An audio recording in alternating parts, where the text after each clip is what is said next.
नमस्कार, स्वागत आहे तुमचं सुरेखास रेसिपीमध्ये। तर आज मी बनवणार आहे घरच्या घरी कोबीचे मंचुरियन। जसे बाहेर गाडीवर मिळतात त्याच पद्धतीचे मी मंचुरियन बनवणार आहे। तर त्याच्यासाठी इथे मी अर्धा किलोच्या प्रमाणामध्ये हा कोबी घेतलेला आहे। तर हा कोबी मी किसणार नाही, तर एकदम बारीक कट करून घेणार आहे। तर सगळ्यात आधी मी याचे आता दोन भाग करून घेणार आहे। तर हे बघा, आधी अर्धा भाग घेतलेला आहे। तर असा उभा कट करून घ्यायचा आहे सगळ्यात आधी, आणि उभा कट केल्याच्या नंतर एकदम बारीक आपल्याला परत आडवा चिरून घ्यायचा आहे। तर काय होतं, आपण जर कोबी किसून घेतला ना तर कोबीला खूप पाणी सुटतं आणि मग त्याच्यामध्ये पिठाचं प्रमाण सुद्धा जास्त घालावं लागतं। त्याच्यामुळे आपले मंचुरियन जे आहेत ते कुरकुरीत न होता असे चिवट होतात। तर तुम्ही बघू शकता मी कोबी किती बारीक असा चिरत आहे ते। तर हे बघा, अशा पद्धतीचा मी आता सगळा कोबी चिरून घेणार आहे। तर हे बघा, मी सगळा कोबी आता बारीक चिरून घेतलेला आहे।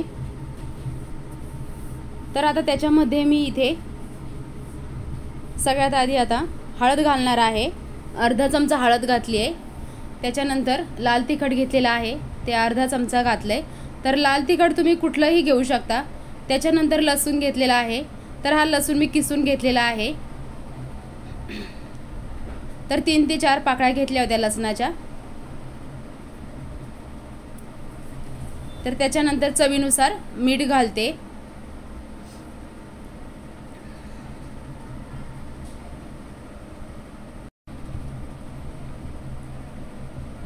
तर अर्धा किलो प्रमाणात कोबी घेतलाय, तर त्याला मी 1 वाटी मैदा घेतलेला आहे आणि 1 वाटी पोहे मिक्सरला बारीक करून घेतलेले आहेत।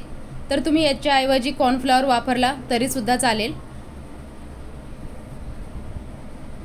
तर आता मी हे सगळं आधी मिक्स करते, कारण मिठामुळे कोबीला पाणी सुटतं। त्याच्यामुळे आपण व्यवस्थित असं मिक्स करून घेऊया, म्हणजे कोबीला जरासं पाणी सुटेल, कारण आपण इथे पाणी अजिबात घालणार नाहीत।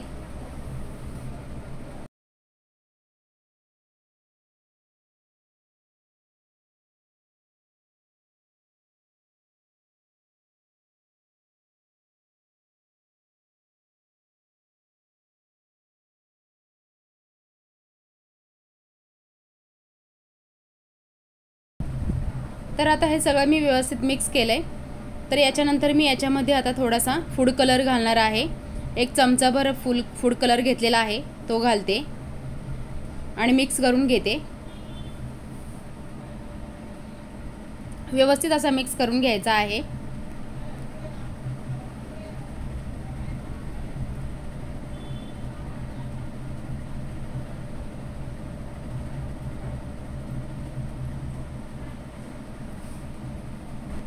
तर याच्यामध्ये मी आता अर्धा चमचा सोया सॉस घेतलेला आहे, तो घालते।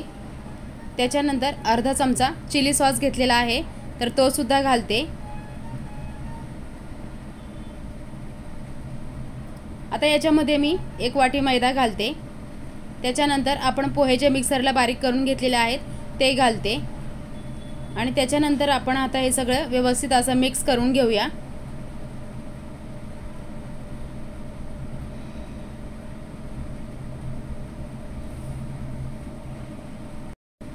तर हे बघा, मी सगळं आता व्यवस्थित मिक्स करून घेतलेलं आहे।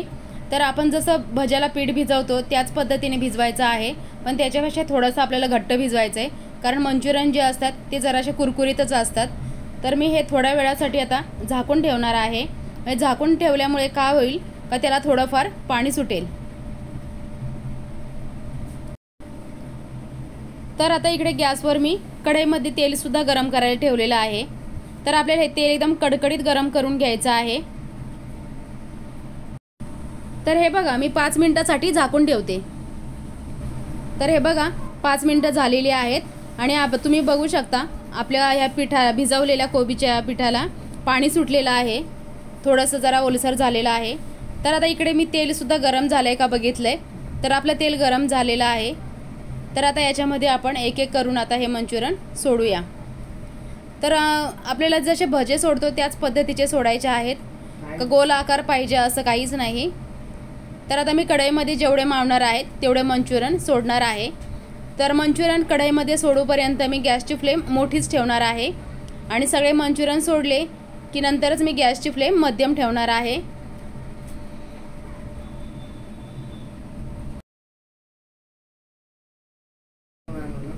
तर हे बघा, हे मंचुरियन आता मी एक एक करून सगळे सोडलेले आहेत।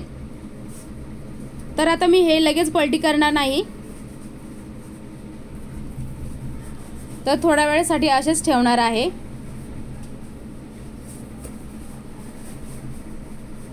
तर आता 1 ते 2 मिनिटं झालेली आहेत। तर आता हे मंचुरियन मी पलटी करते।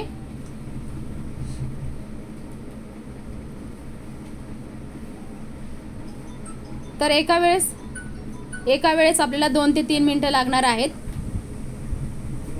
तर हे बघा, मस्त कुरकुरीत असे एक मंचुरियन आपले तळून तयार आहेत। तर हे बघा, आपले मंचुरियन तळून तयार आहेत। मी काढून घेते। तर अशा पद्धतीने मी आता राहिलेले सगळे मंचुरियन तळून घेणार आहे।